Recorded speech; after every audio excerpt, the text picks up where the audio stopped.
বাংলাদেশের সংস্কৃতি, কারুশিল্প এবং তরুণ উদ্যোক্তাদের উদ্ভাবনকে একত্রিত করে ইউনিভার্সিটি অব সাউথ এশিয়া আয়োজন করেছে সাউথ এশিয়া বাজার 2.0।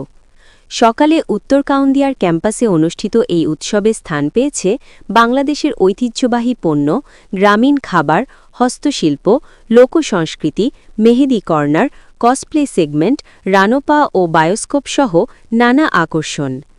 ব্যবসায় শিক্ষা বিভাগ এবং ইংরেজি সাহিত্য ও সংস্কৃতি বিভাগের যৌথ আয়োজনে এই উৎসবের লক্ষ্য তরুণদের উদ্যোক্তা মানসিকতা, নেতৃত্ব, সৃজনশীলতা এবং উদ্ভাবনী দক্ষতা বৃদ্ধি করা।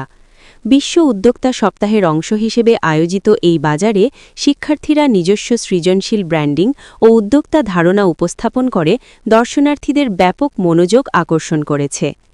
আয়োজকদের মতে ঐতিহ্য ও আধুনিকতার অনন্য সমন্বয়ে সাউথ এশিয়া বাজার 2.0 ভবিষ্যতে দেশের তরুণ উদ্যোক্তাদের জন্য এক প্রধান আকর্ষণের মঞ্চ হয়ে উঠবে।